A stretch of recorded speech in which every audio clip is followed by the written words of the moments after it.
Getting overwhelmed in the garden is something I experience regularly. So, if you're a time poor person like me, it's really important to learn how to get over that overwhelming feeling so you can get on with doing stuff in the garden and keep growing food for yourself and for your family. This is Source Gardens, teaching time poor people how to grow their own food. I get overwhelmed in life and in the garden for lots of different reasons. I have a full-time job. I'm trying to start this YouTube channel. I attempt to clean my house from time to time. And if I'm awake past 8:30 p.m., I also try and have a social life. And when you get overwhelmed, it can often lead to procrastination. And if you're a gardener who's trying to grow food for yourself and your family, you don't have the luxury of being able to procrastinate. There's deadlines in the garden that you need to meet, and you need to be able to overcome that overwhelming feeling so you can get on with those jobs.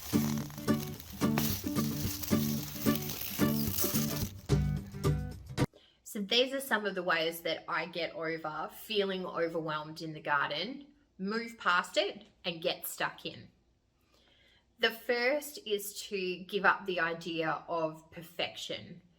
Gardening is not something that you can do perfectly. You can have a great plan and a great intention, but pests are going to come in, birds are going to come in, crops are going to die, you're going to have a drought or a flood, and things just aren't going to work out the way that you intended to.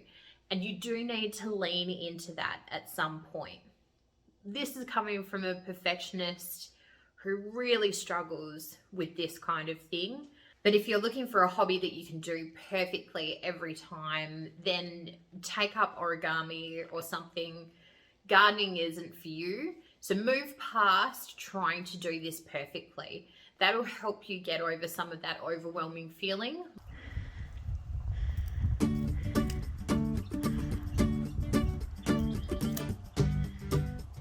Much like going to the gym, one of the most effective ways to push through procrastination and overwhelm is to tell yourself to just get started for 5 minutes.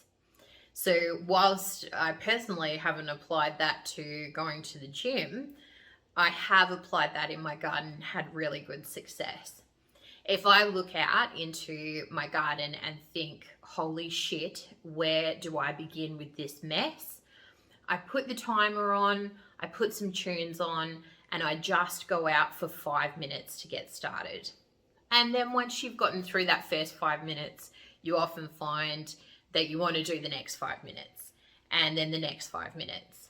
And like eating a plate of brownies, all of a sudden you've done 3 hours worth of work. So the 5 minute start is a really good tool to push through that feeling of overwhelm. That's sweet.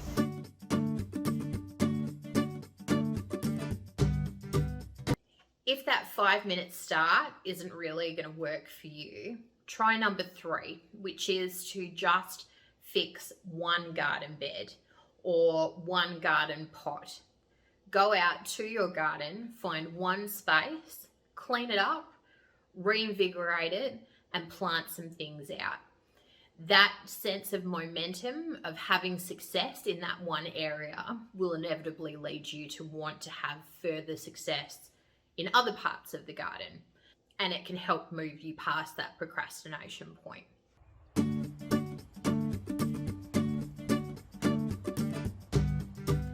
And if none of those work for you, my 4th tip is to walk around the garden with a piece of paper and a pen and write down the 3 things that have pissed you off for the last week. So is there a fig tree that's branches are poking you in the eye? Is there a garden bed that looks like a hot mess? Or is there a bunch of mandarins that are dying on the tree that need to be harvested?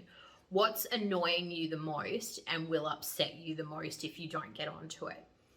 And if nothing else, for that 1 week, just do those 3 things.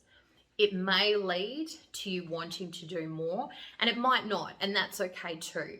But push yourself to do those annoying things so it doesn't build up resentment towards your garden and make it even harder the following week to try and get on with things.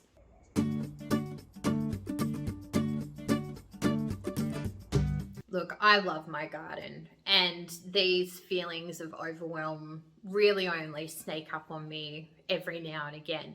But when they do, they're pretty powerful, and they can put me and my garden on our ass for quite a period of time.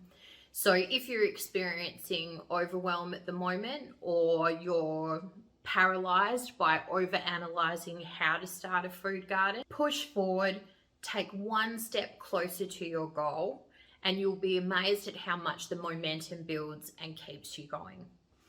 I hope you found this video helpful.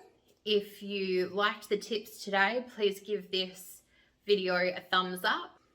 And if you want to see some more videos in the future, hopefully some better ones that are edited and more professional, then hit subscribe and support this channel.